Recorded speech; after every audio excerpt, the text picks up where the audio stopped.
Help me to reach 2,000 subscribers. The picture froze me in place. There she was, Lena, my husband's new assistant, twirling in my wedding dress. The ivory lace that had once clung to my trembling hands on the most sacred day of my life was now draped over her. She was smiling, radiant, standing in front of the same full-length mirror in our bedroom. The mirror where I'd once whispered to myself, "You're the luckiest woman alive." My husband, Ethan, had taken the photo. His reflection was visible in the glass, shirtless, smirking, capturing her as if she were some private masterpiece. My chest tightened until breathing felt like a punishment. I hadn't meant to find it. I was just scrolling through his phone, looking for a restaurant name he'd mentioned earlier. But there it was, in a hidden folder titled Office Files. Office Files. I remember thinking how cruelly ironic that was as my shaking hand covered my mouth to muffle the sound of my own disbelief. I stared at that image until it blurred through my tears. My mind refused to accept what my eyes screamed. There had to be another explanation, some stupid prank, a photo shoot for some company joke, anything but what it looked like.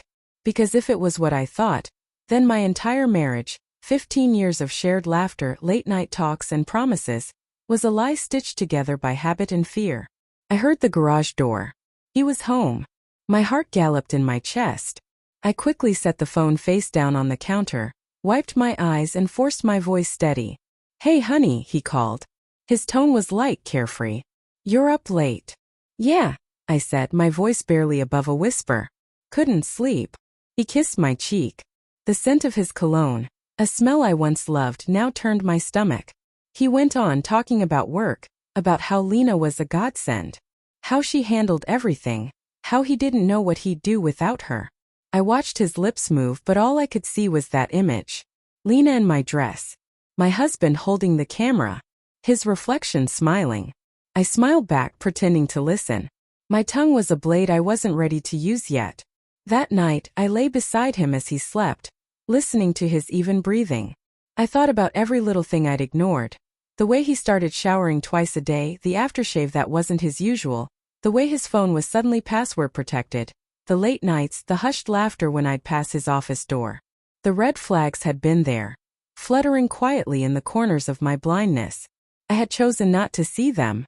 The next morning I drove to his office. He wasn't expecting me. The receptionist smiled awkwardly as I entered. "He's in a meeting," she said, her eyes darting nervously toward Lena's desk. Lena looked up.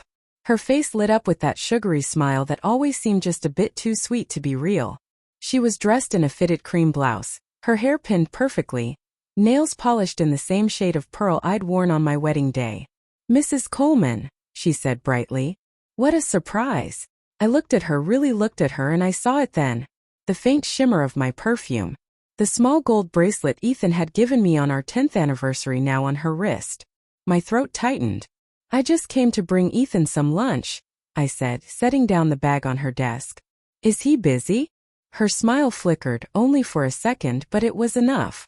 "I'll let him know you're here." When she disappeared into his office, I heard murmurs. His voice low, hers softer, almost pleading. I didn't move. I wanted him to see me waiting. When he finally stepped out, his face was pale. "Anna," he started. "This is unexpected." "Yeah," I said evenly. "Seems like I've been full of surprises lately." He swallowed hard. His hand rubbed the back of his neck, that tell he always had when lying. "I saw the picture," I said quietly. Silence. The kind that swallows air itself. He didn't deny it. That somehow was worse than any confession. "It's not what you think," he said finally, his voice trembling. "Then please," I said, forcing calm I didn't feel. "Explain what possible reason your assistant would have to wear my wedding dress while you took her picture." He looked at the floor, then at me, his voice small. "It just happened. Things got complicated. I didn't mean for it to." "Stop." My voice broke like glass. "Don't you dare reduce it to an accident. That dress meant something. We meant something." He tried to reach for me, but I stepped back. His fingers hovered in the air, empty. I turned and walked out, ignoring the whispers that followed me through the office. For days I stayed silent. I didn't scream, didn't throw things, didn't give him the drama he probably expected. I was too tired for rage. Instead, I gathered evidence, texts, photos, emails. He had booked hotel rooms under fake names, sent her money transfers, even bought her jewelry identical to mine. When I confronted him again, I wasn't crying. "I've filed for divorce," I told him. "And I've already spoken to HR about Lena's relationship with her superior. Apparently they take harassment and misconduct very seriously." He blanched. "Anna, please, don't destroy my career over this." I smiled faintly. "You already destroyed everything that mattered." A week later, I received a message from Lena. It was short. "You didn't have to ruin his life." "I love him," I replied. "Then you can have what's left." I never heard from her again. Ethan moved out, his career in ruins after the scandal hit the company. Lena disappeared not long after. Rumors said she left town. Others said she married someone else. As for me, I kept the wedding dress. I couldn't bring myself to throw it away, but I couldn't bear to look at it either. It hung in the back of my closet, silent, like a ghost that refused to rest. Sometimes I'd open the door and stare at it, remembering that photo, remembering how fragile love can be when trust is gone. People often ask me if I've forgiven him. I usually smile and say I'm trying. But the truth is, forgiveness feels like surrender, and I've surrendered enough. The dress still fits. I tried it on one evening, not out of nostalgia but defiance. As I looked at myself in the mirror, I didn't see a broken woman anymore.